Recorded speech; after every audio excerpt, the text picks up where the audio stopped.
RFK Jr. wants to let bird flu spread through poultry farms. He claims it will create stronger, more resistant flocks. But experts warn this could backfire badly. They say it won't work and could make the virus more dangerous. Could this lead to more food shortages or even a greater risk to humans? Here's what preppers need to know. Welcome to Preppers News, your source for news and global events with a prepper's perspective. Just a quick note before we start. I use a computer-generated voice because my own is difficult to understand due to an injury. Today, we're looking at a controversial new proposal from RFK Jr. that has scientists raising alarm bells. Instead of culling infected birds, he wants to let bird flu spread naturally, arguing that the strongest birds will survive and build resistance over time. But experts say that's not how bird flu works. They're warning this approach could backfire, causing more deaths in poultry flocks and increasing the chance of mutations that could make the virus more dangerous to humans.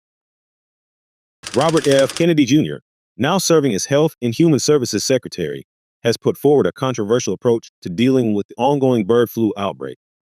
Instead of culling infected poultry to contain the virus, he suggests allowing it to spread naturally through flocks. His reasoning?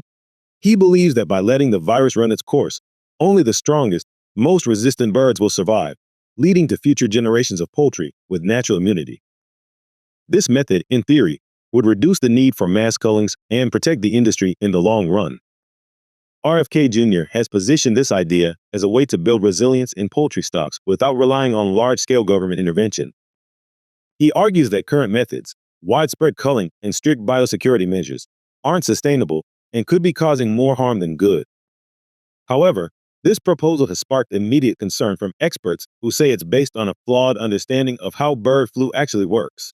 Scientists warn that not only is this strategy unlikely to create resistant flocks, but it could also lead to dangerous mutations that increase the risk of the virus spreading to humans. Experts in virology, poultry health, and epidemiology have been quick to criticize RFK Jr.'s proposal. The biggest issue? Bird flu doesn't work like other diseases where natural immunity can develop over time. Highly pathogenic avian influenza is extremely lethal. Infected chickens typically die within 3 to 4 days, often before their immune system has any chance to respond. This means there's no real opportunity for birds to build resistance or pass on stronger genetics to future generations. Dr. Gail Hansen, a former state veterinarian for Kansas, has called the idea a really terrible approach for any number of reasons. She points out that bird flu is not like other livestock diseases where selective breeding for resistance is possible. Instead, it rapidly wipes out entire flocks before any survivors can be identified or used for breeding.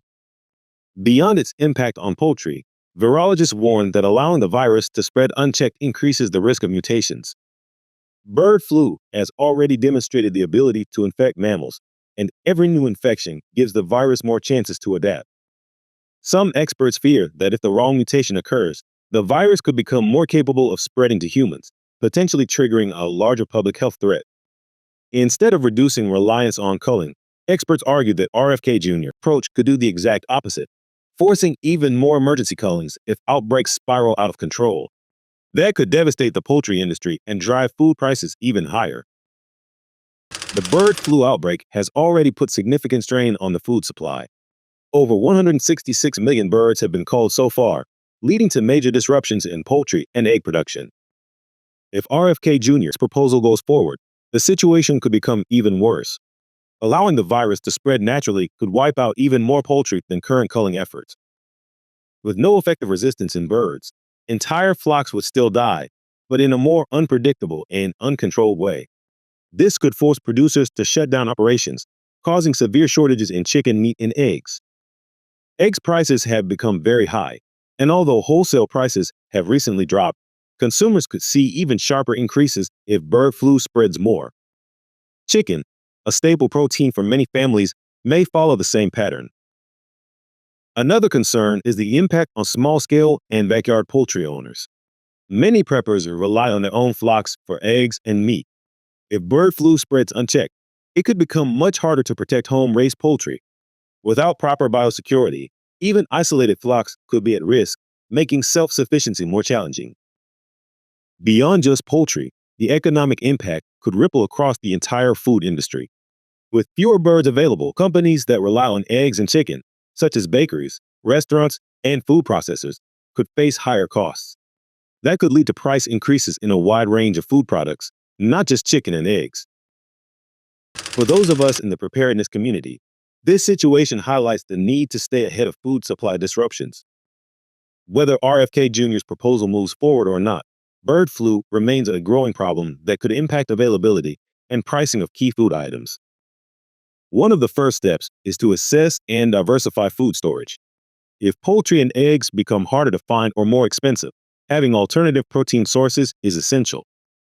Consider stocking up on canned meats, freeze-dried chicken, powdered eggs, and plant-based protein sources like beans and lentils. These options can help maintain nutritional balance even if fresh poultry becomes scarce. Long-term food storage should also factor in substitutes for eggs, which are used in a wide range of recipes. Powdered egg products can be stored for years and are a practical addition to a prepper's pantry. Flaxseed or chia seed can be used as egg replacements in baking if traditional eggs are unavailable. For those who raise their own poultry, biosecurity is now more important than ever. If the virus spreads more widely, even backyard flocks could be at risk. Limiting outside exposure, keeping water sources clean, and preventing contact with wild birds are key steps to reducing the chance of infection. Beyond food concerns, the possibility of the virus mutating into a strain that spreads to humans cannot be ignored. While the risk remains low, it reinforces the importance of maintaining a well-stocked medical kit, including masks, gloves, and basic antiviral medications.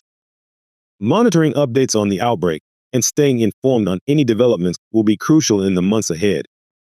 RFK Jr.'s proposal has sparked serious debate, and its long-term consequences remain uncertain. What is certain, however, is that preppers should be paying attention. With potential shortages, price hikes, and health risks on the horizon, now is the time to reinforce supplies and be ready for whatever comes next. No one knows for sure how this will play out, but one thing is clear. Preppers who stay ahead of the curve will be in a much better position if things take a turn for the worse. What do you think about RFK Jr.'s proposal? Should bird flu be allowed to spread naturally, or is this a disaster waiting to happen? Share your thoughts in the comments below. If you found this information helpful, don't forget to like this video and subscribe to Preppers News for more updates. You can also visit our website, linked in the video description, for additional insights and preparedness resources. Stay prepared, stay informed, and we'll see you in the next video.